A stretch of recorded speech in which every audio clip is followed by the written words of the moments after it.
सो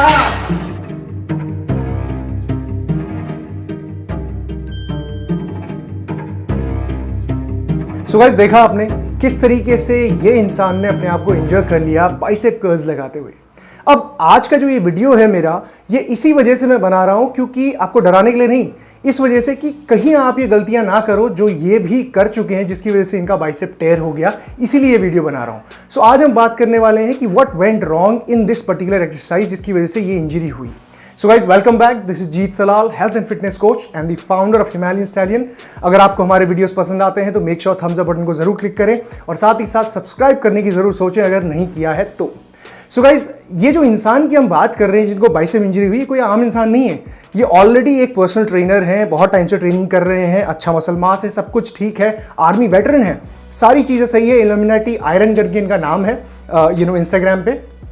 लेकिन जब ये एक्सरसाइज कर रहे थे प्रीचर कर्ल्स बाइसेप के लिए, तो उस टाइम पे ओवरलोड करते हुए, यानी कि नेगेटिव्स में, इसेंट्रिक ओवरलोड में इनका बाइसेप का मसल जो है, वो टेंडन जो है वो टूट के रप्चर हो गया और पूरा यहाँ इकट्ठा हो गया, जिसकी वजह से बहुत बड़ी इंजरी हो गई दोनों हाथों में, एक भी नहीं दोनों हाथों में।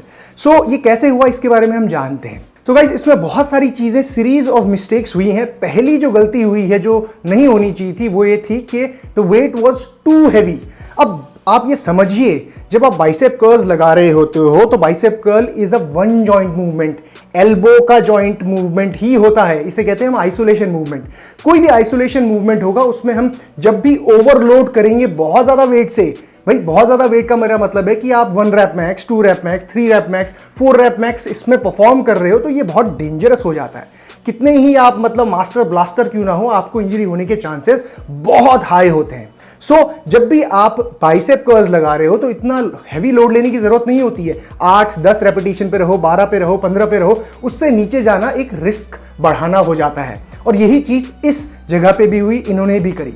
अब वेट देखिए कितना था, 45 पाउंड्स की 2 प्लेट्स थी, यानी कि टोटल केजी अगर मैं वेट देखूं तो 60 केजी का वेट था जो वो इसेंट्रिक ओवरलोड कर रहे थे, जिसकी वजह से दोनों बाइसेप्स यहां पे से उनके टूट गए। डिस्टल टेंडन टूटना इसे कहते हैं। अब ये जो बाइसेप का टेंडन जब टूटता है, ये कैसे टूटता है? बाइसेप का जो मसल है आपका, ये यहां से शुरू होता है आपका, ठीक है, यहां से अंदर से शुरू हो रहा है और अटैच होता है आपका रेडियल ट्यूबरोसिटी बोलते हैं, आप फोर आर्म समझ लो, यहां पे एल्बो के जॉइंट को क्रॉस करके यहां पे जोड़ता है। अब जब ये यहां से टूट जाएगा तो पूरा इकट्ठा हो जाता है यहां पे। यही चीज हुई, ओवरलोड करते हुए पूरा मसल जो इकट्ठा हो गया है यहां पे। वेट इतना ज्यादा लगाया हुआ था कि वो मसल उसका ओवरलोड ले नहीं पाया और उसके बाद रप्चर हो गया, टूट गया दोनों साइड के। सोचिए कितना पेन हुआ होगा, कितनी दर्द हुई होगी जब ये रप्चर हुआ होगा। और जब भी इस तरीके का रप्चर होता है, आपका बाइसेप टेंडन टूटता है, तो it takes good 3 to 4 months just to heal that muscle. मतलब क्योंकि वो जो टेंडन है वो वापस से जोड़ा जाता है सर्जरी के थ्रू, तो उसमें बहुत वक्त लगता है। स्ट्रेंथ कब वापस आएगी, किस तरीके से रिहैब होगा, उसमें और भी टाइम लग सकता है, साल 2 साल आप पकड़ के चलो। तो इतना टाइम इसमें लगता है अगर ये छोटी सी इंजरी इस तरीके की गलती की वजह से हो जाए तो। अब वेट ज्यादा था, इसके साथ साथ एक गलती और यहां पे ये हो गई कि भाई प्रीचर बेंच में लगा रहे थे आप। प्रीचर बेंच में जब भी एक्सरसाइज होती है तो एक रिस्ट्रिक्शन मिलता है आपको, आप वैसे भी चीट नहीं कर पाते। जब आप नॉर्मल कर्ल्स करोगे तो बॉडी का वेट भी लगाओगे, यूं बॉडी का वेट लगा के आप वेट उठा लेते हो, लेकिन प्रीचर में क्या आप फिक्स हो गए हो। अब जो भी उठाना है बाइसेप से ही उठाना है, वो सारा लोड जो है पूरा का पूरा बाइसेप के टेंडन में ही आया, और जिसकी वजह से ये इतनी बड़ी इंजरी हो गई। अब ये इंसान का जब मैंने इंस्टाग्राम चेक किया तो मुझे पता चला कि भाई पूत के पांव जो है पालने में ही दिखाई देते हैं, यानी कि लक्षण जो थे वो पहले से थोड़े से गड़बड़ थे। I mean I could see he is doing like bicep curls with a really heavy dumbbell, मतलब 40 किलो के डंबल से आप बाइसेप कर्ल्स कर रहे हो, वो भी नेगेटिव जाके 1 रैप मैक्स के लिए।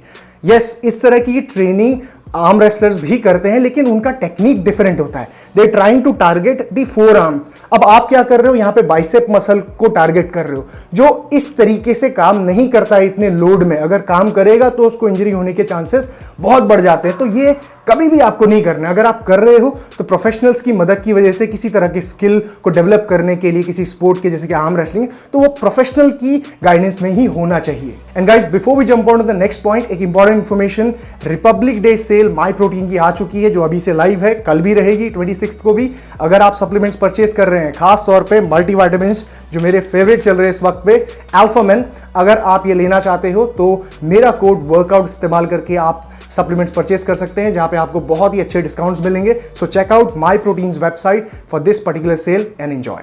बात करते हैं हमारे नेक्स्ट पॉइंट की, जो बहुत ही इंपॉर्टेंट है। सबसे बड़ी मिस्टेक दूसरी यहां पे क्या हो गई कि उनकी जो सीटिंग थी वो बहुत लो थी। अब ये सीटिंग लो होने का क्या मतलब है, यानी कि आपका सेटअप खराब होना। जब भी आप प्रीचर बेंच में बहुत लो बैठते हो, बहुत नीचे बैठते हो, तो आपका हाथ यूं हो जाता है। अब जब यूं हाथ होता है तो आपको बॉडी का लेवरेज नहीं मिलता। जब आप थोड़ा सा ऊपर थोड़ी सी हाइट में बैठते हो तो आप बॉडी, शोल्डर, बैक का इस्तेमाल करके भी लोड को उठा सकते हो। बैक भी थोड़ा लोड ले लेता है, राइट, असिस्टिंग मसल के तौर पे। अब जब आप नीचे बैठते हो तो पूरा का पूरा लोड कहां जाता है, आपके जॉइंट पे, यानी कि आपका जो ये टेंडन है यहां पे सारा का सारा लोड आ जाता है। और जो इनके साथ भी हुआ, हालांकि इन्होंने भी अग्री किया अपनी बात पे, कैप्शन में लिखा हुआ था, बिल्कुल सही बात है, पूरा का पूरा लोड लेवरेज बॉडी को नहीं मिल पाया और सारा का सारा लोड ट्रांसफर हो गया इनके जॉइंट पे, यानी कि इनके टेंडन में, जिसकी वजह से इनकी जो टेंडन है वो वहां से रप्चर हो गया। सो कभी भी ध्यान देना है, जब भी आप प्रीचर बेंच लगा रहे हो तो सबसे पहले तो बहुत लोड लेने की जरूरत नहीं है, क्योंकि वो आइसोलेशन मूवमेंट है। इसी के साथ साथ ज्यादा नीचे बैठने की जरूरत नहीं है कि भाई बाइसेप पे ज्यादा आएगा। एक सही जगह पे बैठो जहां पे आपका कंट्रोल आपकी पूरी अपर बॉडी में हो। हालांकि आपको ट्रेन बाइसेप को ही करना है, ज्यादा बॉडी मूवमेंट नहीं करनी, बट कोशिश ये होनी चाहिए कि अगर वेट ज्यादा हो जाए तो आप बॉडी के लोड से भी उसको कंट्रोल कर पाओ।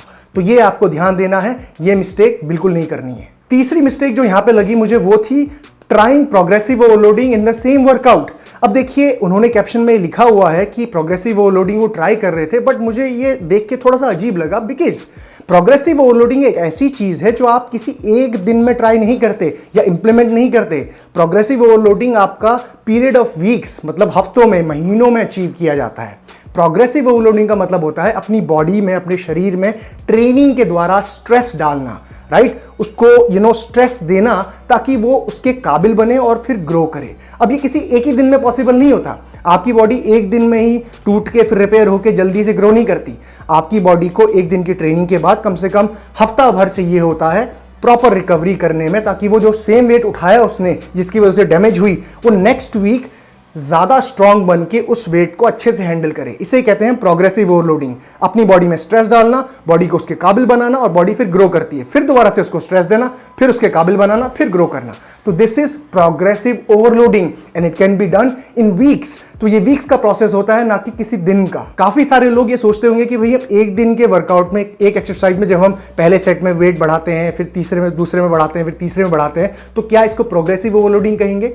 नहीं, ये प्रोग्रेसिव ओवरलोडिंग नहीं, ये पिरामिड तरीके के सेट्स होते हैं जिसमें आप हर सेट में वेट बढ़ा रहे हो। लेकिन हर सेट में वेट बढ़ाने के साथ साथ आप हर सेट में रेप्स भी तो कम कर रहे हो। जब वेट बढ़ेगा तो रेप कम होंगे। तो ये प्रोटोकॉल आपका प्रोग्रेसिव ओवरलोडिंग नहीं, बल्कि पिरामिड सेट्स की एक प्रोटोकॉल होती है। सो गाइस, प्रोग्रेसिव ओवरलोडिंग इस तरीके से बिल्कुल भी नहीं की जाती है एक वर्कआउट में। अगर आपको करना है तो इट टेक्स टाइम, ये आपको समझना होगा।